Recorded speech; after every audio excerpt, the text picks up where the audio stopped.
আমাদের শহরে তখন শীত পড়েছে। হঠাৎ কলেরা দেখা দিলে। তখনকার দিনে ওলা ওঠার নামে মানুষে ভয়ে হতজ্ঞান হতো। কারো কলেরা হয়েছে শুনতে পেলে সে পাড়ায় মানুষ থাকতো না। মারা গেলে দাহ করার লোক মেলা দুর্ঘট হতো। কিন্তু সে দুর্দিনেও আমাদের ওখানে একজন ছিলেন যার কখনো আপত্তি ছিল না। গোপাল খুড়ো তার নাম। জীবনের ব্রত ছিল মরা পোড়ানো। কারো অসুখ শক্ত হয়ে উঠলে তিনি ডাক্তারের কাছে প্রত্যহ সংবাদ নিতেন। আশা নেই শুনলে খালি পায়ে গামছা কাঁধে তিনি ঘন্টা 2 পূর্বেই সেখানে গিয়ে উপস্থিত হতেন। আমরা জন কয়েক ছিলাম তাঁর চেলা। মুখ ভার করে বলে যেতেন, ওরে, আজ রাত্রেরটা একটু সতর্ক থাকিস, ডাকলে যেন সাড়া পাই। রাজোদ্দারে শ্মশানে চ, শাস্ত্র বাক্য মনে আছে তো? আরে আছে বই কি, আপনি ডাকলেই গামছা সমেত বেরিয়ে পড়বো। বেশ বেশ, এই তো চাই। এর চেয়ে পুণ্যকর্ম সংসারে নেই। আমাদের দলের মধ্যে ছিল লালুও একজন। ঠিকেদারির কাজে বাইরে না গেলে সে কখনো না বলতো না। সেদিন সন্ধ্যাবেলা বিষণ্ণ মুখে খুড়ো এসে বললেন, বিষ্টু পণ্ডিতের পরিবারটা বুঝি রক্ষে পেল না।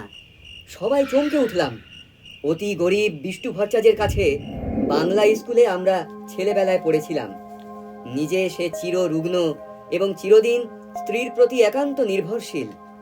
জগতে আপনার বলতে কেউ নেই। তার মতো নিরীহ অসহায় মানুষ সংসারে আমি দেখিনি। রাত্রি আন্দাজ 8টা। দড়ির খাটে বিছানা সমেত পণ্ডিত গৃহিণীকে আমরা ঘর থেকে উঠানে নামালাম। পণ্ডিত মশাই ফ্যাল ফ্যাল করে চেয়ে রইলেন। সংসারে কোনো কিছুর সঙ্গে সে চাহনির তুলনা হয় না, এবং সে একবার দেখলে সারা জীবনে ভোলা যায় না।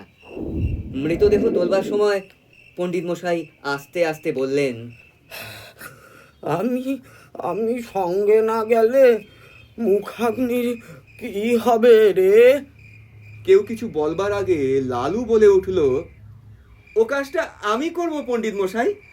আপনি আমাদের গুরু, সেই সম্পর্কে উনি আমাদের মা। আমরা সবাই জানতাম শ্মশানে হেঁটে যাওয়া তার পক্ষে অসম্ভব।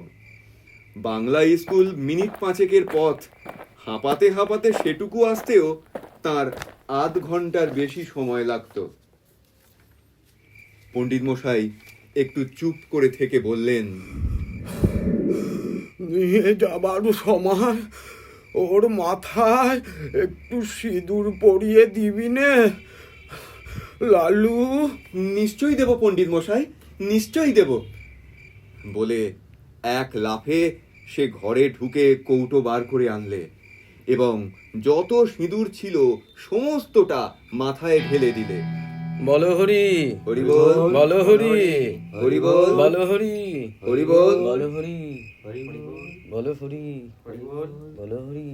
হরিবল দিয়ে আমরা গৃহ হতে গৃহিণীর মৃতদেহ চিরদিনের মতো বার করে নিয়ে এলাম।